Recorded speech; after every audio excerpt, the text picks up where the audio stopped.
Hey guys, how's it going? It's Krista here, and today I'll be creating a set of cards that I plan to give as a gift to my mom for Mother's Day, but I'm using the watercolor wet on wet technique for the background and adding different die cuts to the front to create interest.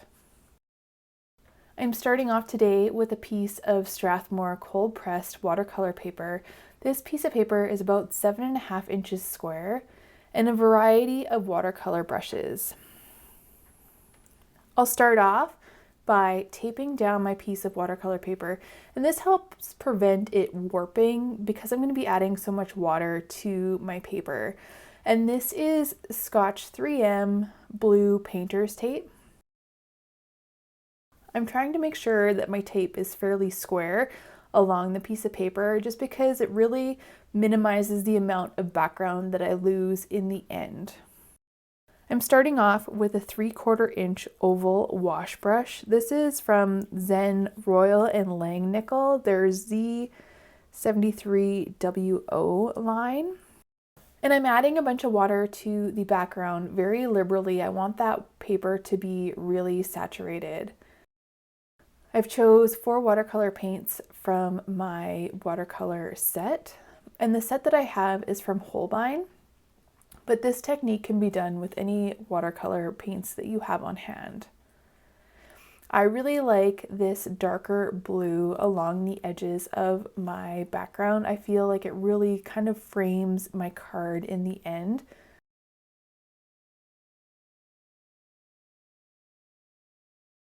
The disadvantage of taping down my watercolor paper to my work surface as opposed to an artist's hardboard is it's not as easily for me to tilt my work surface to get that paint to move.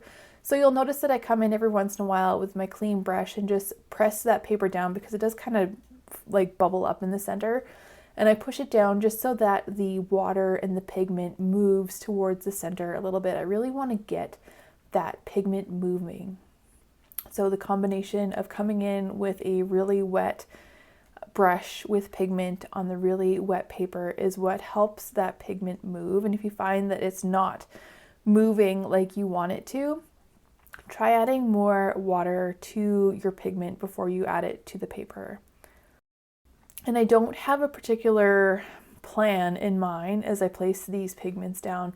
I'm just kind of thinking cloud formations as I add the pigment, and I'm making sure that each of the pigments stand on their own, but also blend into the adjacent pigments a little bit. And to add the pigments as well as the gold watercolor paint, I'm using a number 8 round brush. This is also from the Zen Royal Langnickle line. This particular one is from their Z73R line. And so you can see how this process is coming together. I'm painting today in real time, so I'll set the rest to some music, and I hope you enjoy the painting and the music.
watercolor paint. This is Finetech Pearlescent Gold.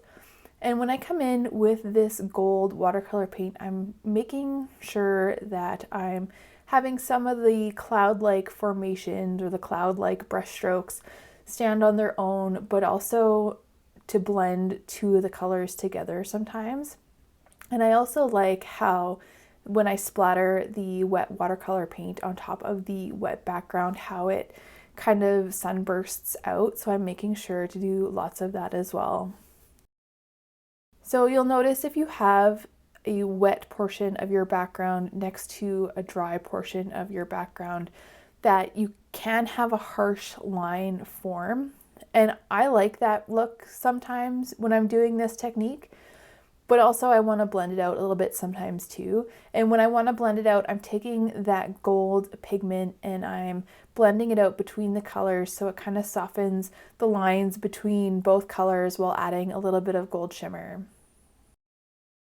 And the one thing that you want to be mindful of when adding the gold pigment and moving around your background is sometimes when you move between the colors, it can create a little bit of mud if you don't clean off your paintbrush.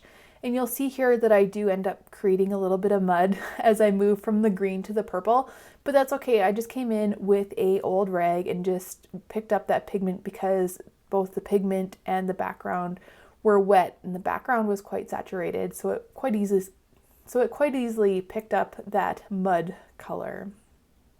And once I had that pigment picked up, it was quite easy to come back in with a clean brush with some gold pigment and add that gold shimmer back in. And I really like to have the softer elements of the gold with some of the harsher elements, like a harsher line of gold. So I tried to come in with a brush that was a little bit more dry with that gold watercolor paint and added a few lines to my background. And I could have let this dry naturally, but I wanted to speed up the process, so I'm using my heat tool, and I have to be really careful when I have pools of water that I'm not blowing that pigment around to create a mud. And you'll see in the middle I have quite a pool of water, and I do end up coming in with a rag to pick up some of that excess. But wherever there's a pool of water and you just let it dry, it's going to create a harsh line. And in this instance, that's what I wanted. But if it's not what you want, you can kind of blend it out with a brush as you dry. And I know that my background is completely dry because it's no longer cool to the touch, so I'll remove that painter's tape and move on to create the elements of my card. And today I'm using Simon Says Stamp Sunflower Stem Wafer die, and I went ahead off camera and I die cut 2 of those from 110 pound white cardstock and a third from a Recollections white shimmer cardstock. And there was nothing wrong with the just plain white cardstock, but I did find that the shimmer cardstock did soften it a little bit. It softened the look of the flower and it kind of blended into the background a little bit more. And for the sentiment, I chose one from what is probably one of my most favorite sentiment sets. It's from Spellbinders' wonderful Script Sentiments Etched dies, and I chose the word hello. And I die cut 2 of those from 110 pound white cardstock, adhered those together with Tombow liquid adhesive. I want to create 2 cards from this background. So with my scoreboard, I made a mark at 3 1/4. And I'll trim that down with my paper trimmer. And I'm not sure if there's a die for this or not. It's not a slimline shape. It's not a mini slimline. It's a weird kind of shape card, but it works. And I need to decide now which end I want to keep for my card. And once I've made my decision, I'll score again at 5 3/4 inches and trim that down. And that'll be my little card front. And just again, with some Tombow liquid adhesive, I'll add that purple metallic pastel cardstock that I die cut hello out of.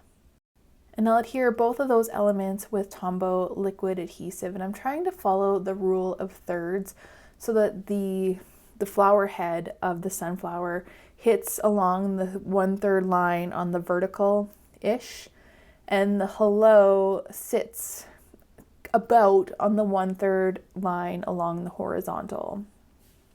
And because that paper is a little warped, those elements did want to pop up a little bit. So I used a acrylic block and just a bottle of rubbing alcohol just to press them down until it dried. And for the second card, I'm using my Glimmer hot foil machine, and probably my second most favorite sentiment set.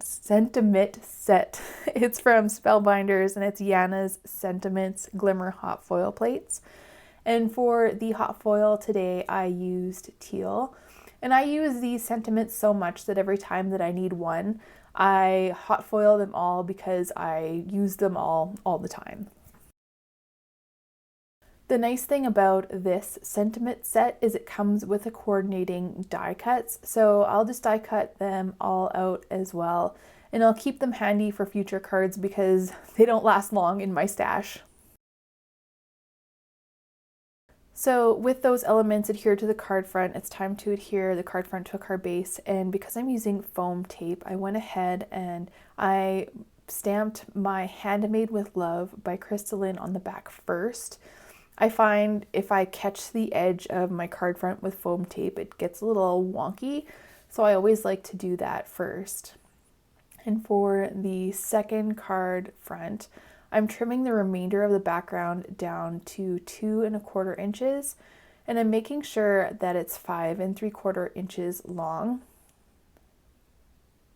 And just as before, I trimmed that down with my paper trimmer, and I'm not sure that there's a die for this size either because it's a weird size.